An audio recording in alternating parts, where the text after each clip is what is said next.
2023년 10월 4일 새벽기도에 오신 성도님들을 주님의 이름으로 환영합니다. 오늘 우리에게 주시는 하나님의 말씀은 열왕기상 12장 12절로부터 24절까지의 말씀입니다. 구약성경 529면에 있는 열왕기상 12장 12절로부터 24절까지의 하나님의 말씀을 제가 봉독하겠습니다. 3일 만에 여로보암과 모든 백성이 르호보암에게 나아왔으니 이는 왕이 명령하여 이르기를 3일 만에 내게로 다시 오라 하였습니다.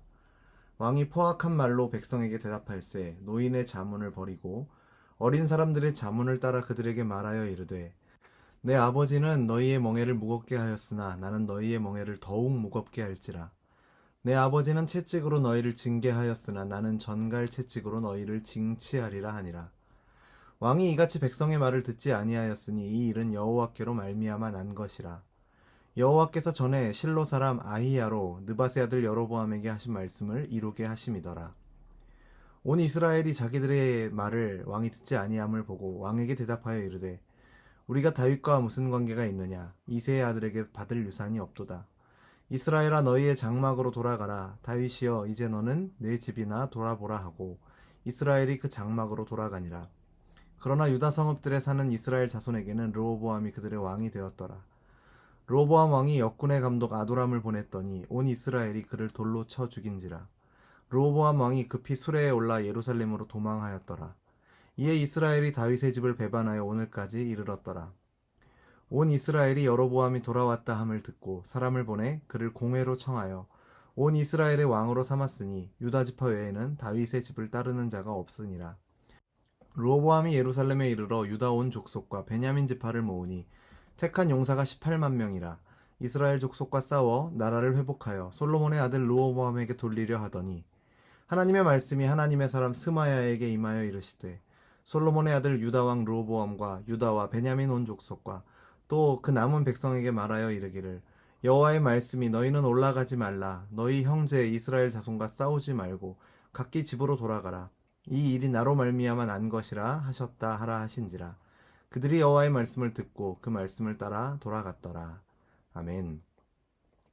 누구의 말을 듣는가는 매우 중요합니다. 그것으로 인생의 방향이 바뀌기도 하기 때문입니다. 물론 하나님의 말씀을 따라야 한다라는 정답이 있습니다만 여러 길이 보이는 가운데 어느 길로 가는 것이 누구의 말을 듣는 것이 하나님의 말씀에 부합한가를 분별하는 것은 쉬운 일이 아닙니다. 또한 하나님의 뜻을 분별한 후에 순종의 문제도 매우 중요하면서도 어려운 것이 사실입니다. 어제부터 살펴보고 있는 열왕기상 12장은 이스라엘이 분열되는 과정을 우리에게 보여주는데 그 과정에서 우리는 등장하는 인물들의 연약함과 이 실패하는 이 순간들을 통해 하나님의 말씀 듣는 것에 실패한 예가 어떠한가를 보게 됩니다. 북왕국 이스라엘의 10지파를 구성하게 되는 사람들은 새로 왕이 된 르호보암을 세겜으로 불러 시험을 합니다. 그 과정에서 애굽에서 돌아온 여로보암은 그 백성들의 리더가 되어서 르호보암 앞에 나가게 되죠. 선대 왕인 솔로몬 시대에 건축으로 인해서 참 고생을 했으니 그것을 그 짐을 가볍게 해달라고 르호보암에게 간청합니다. 백성들의 요청을 들은 르호보암은 솔로몬을 섬겼던 연로한 신하들과 자기 또래의 신하들에게 각각 어떻게 대답할지를 물어보았고 그는 연로한 신하들의 의견을 무시하고 또래들의 대답을 따르기로 선택하였습니다. 그리고 오늘 본문은 그 선택을 모든 백성들과 르호보암에게 전하는 것으로 시작합니다. 아버지 솔로몬의 때보다 백성들의 멍에를 더욱 무겁게 하겠다라는 것이 르호보암의 선택이었고 이것을 계기로 해서 나라가 둘로 갈라지게 되었기에 우리의 입장에서 보면 이 사건은 르호보암의 과실이라고 말할 수 있습니다. 16절 이후의 말씀을 보면 결국 이스라엘 10지파는 왕이 자기들의 말을 듣지 않음으로 인해서 르호보암의 통치를 거부하고 여로보암을 자기들의 왕으로 삼게 됩니다. 표면적으로는 르호보암 왕의 어리석은 판단으로 인해서 나라가 분열되게 되었지만 근본적으로는 선지자 아이야를 통해서 선포된 하나님의 말씀의 성취로 분열된 것입니다. 15절에 분명히 이것을 기록하고 있죠. 왕이 이같이 백성의 말을 듣지 아니하였으니 이 일은 여호와께로 말미암아 난 것이라. 여호와께서 전에 실로 사람 아히야로 느밧의 아들 여로보암에게 하신 말씀을 이루게 하심이더라. 아멘. 솔로몬의 죄에 대해 그 죄과를 물으시려고 하나님은 르호보암의 어리석은 결정을 허용하시는 방식으로 역사하십니다. 그렇다고 해서 르호보암이 백성들의 소리를 외면한 것에 대한 책임을 면할 수는 없습니다. 르호보암에게는 누구의 말을 들을 것인지 선택할 수 있는 기회가 있었습니다. 그 선택의 길에서 그가 어리석은 선택을 했고 하나님은 그 어리석은 선택까지, 그 결정까지도 사용하셔서 역사하신 것입니다. 또한 반면에 여로보암을 중심으로 한 열지파의 모습을 보십시오.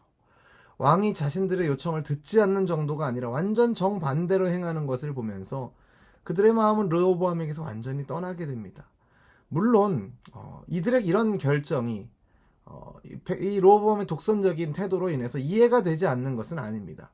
게다가 11장에 기록되었던 것처럼 하나님께서 아이야 선지자를 통해서 여로보암에게 주신 말씀이 있었기에 말씀의 성취라는 측면에서 보면 문제가 없습니다. 하지만 그 과정에는 문제가 있다라는 것을 보게 됩니다. 하나님께서 여로보암에게 왕이 될 것을 말씀하시면서 하나의 기준으로 삼으셨던 것이 있습니다. 그것은 바로 내 종 다윗이 행함 같이였습니다.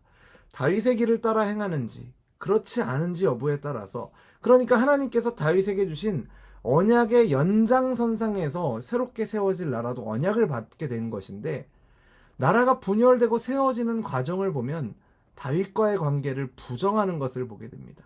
단순히 어느 개인을 모른다, 나는 그 사람과 관련 없다라는 차원의 말이 아닙니다.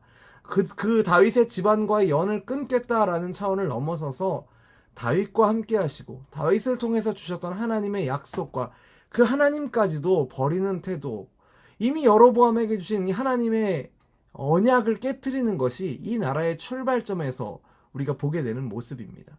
이것이 단순히 제 추측으로 끝나지 않는 것은 내일 살펴보게 될 본문에서 이 새롭게 여로보암을 중심으로 세워지는 나라가 가장 먼저 하는 것이 무엇인가 하는 것입니다. 이 나라가 하나님의 약속에 의해 세워진 나라입니다. 그 하나님의 약속에 대한 근데 불신이 있었고 눈앞에 두려움으로 인해서 그들이 제일 먼저 하는 것은 금송아지를 단과 베델에 두고 섬기는 우상숭배를, 죄를 저지르게 됩니다.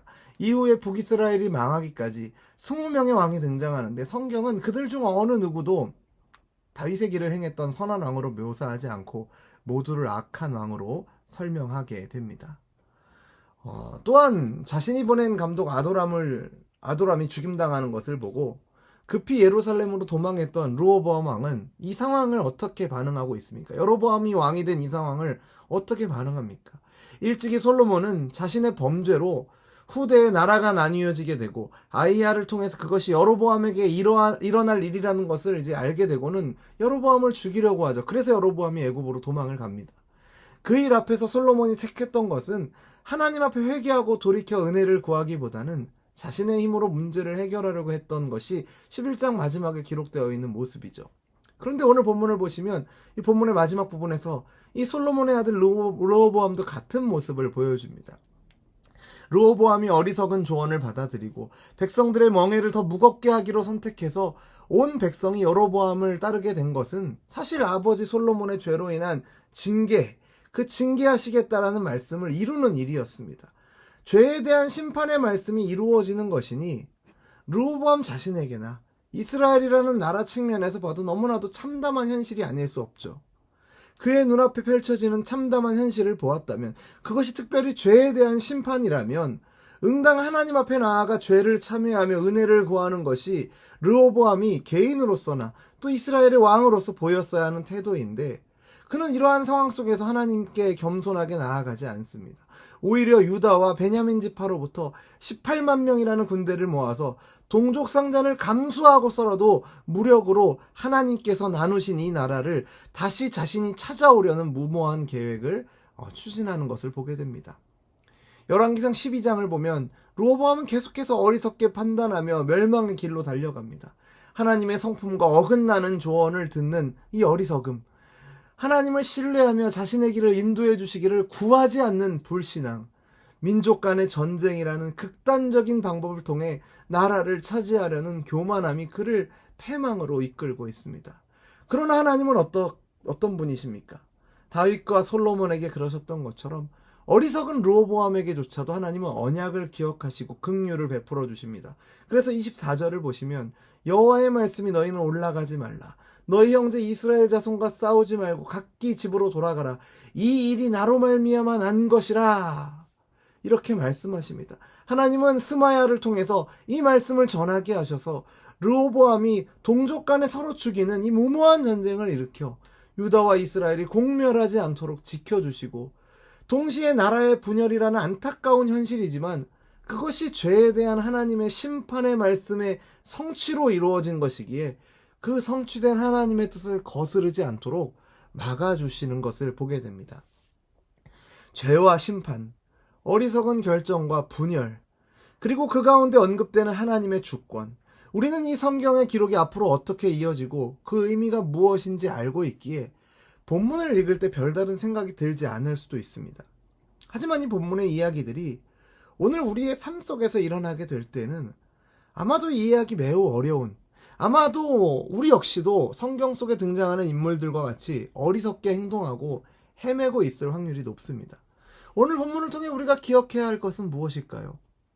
지도자의 덕목은 무엇인가? 공동체를 세워가기 위한 비결은 무엇인가? 이런 주제가 될 수도 있겠습니다만, 우리가 분명히 가장 먼저 기억해야 할 것은 하나님은 어떠한 분이신가 라는 것입니다. 우리가 주목해야 될 것은 하나님은 작정하시고 때로는 허용하시고 개입하시는 분으로 오늘 본문은 우리에게 묘사합니다.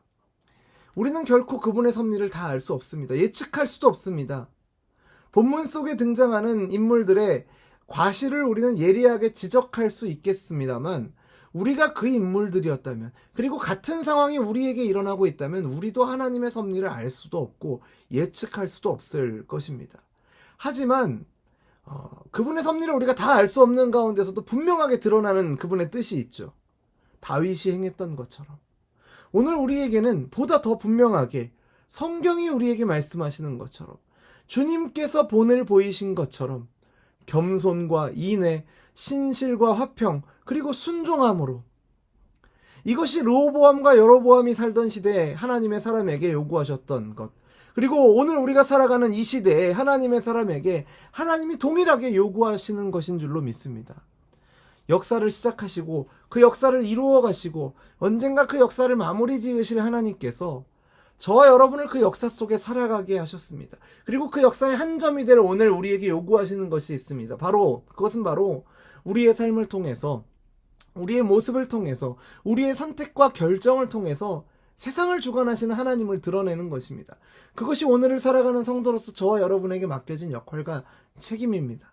오늘 하루도 말씀과 기도를 통해서 하나님의 뜻을 구하면서 드러난 하나님의 뜻과 그분의 모습을 닮아가기를 힘쓰므로 맡겨진 성도의 역할과 책임을 저와 여러분의 각자의 삶의 자리에서 충성되이 감당하시는 저와 여러분이 되기를 주님의 이름으로 축원합니다. 기도하겠습니다. 세상을 창조하시고 선하신 뜻을 따라 주관하시는 하나님 아버지, 당신의 섭리하시는 역사 가운데 우리를 자녀 삼으시고 당신의 백성 삼으셔서 그 귀한 역사에 참여하도록 불러주심을 감사드립니다. 하나님, 우리에게 지혜를 주시고 믿음을 주셔서 수많은 선택과 결정을 해야 하는 우리의 인생길에서 어느 길이, 어느 말이, 어느 선택이 하나님의 뜻에 부합하는지 잘 깨달아 알도록 인도하여 주옵소서. 분명한 하나님의 뜻 가운데 인도함을 받으면서도 두려움으로 인해서 불신하는 죄를 범하지 않도록 우리를 붙들어 주시고, 온전히 우리의 삶을 통해서 하나님의 뜻이 이루어지는 것을 기대하며 바라볼 수 있도록 우리에게 믿음을 주시고 그 믿음 안에서 평안을 누리게 하여 주옵소서. 스스로의 욕심에 빠져서 어리석게 판단하고 행동하여 세상 속에서 하나님의 영광을 가리는 우를 범하지 않도록 우리를 지켜주시고, 하나님의 주권을 신뢰하고 하나님을 사랑함으로 두려움과 불안을 이기고 기쁨과 감사의 삶을 살아가도록 인도하여 주옵소서. 그렇게 인도하실 것을 믿으며 예수님의 이름으로 기도드립니다. 아멘.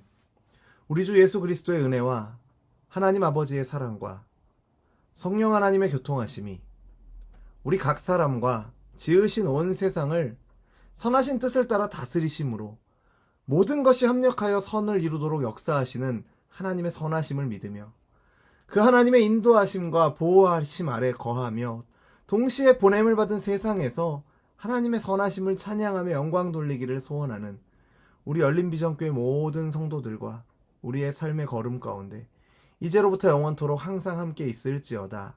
아멘.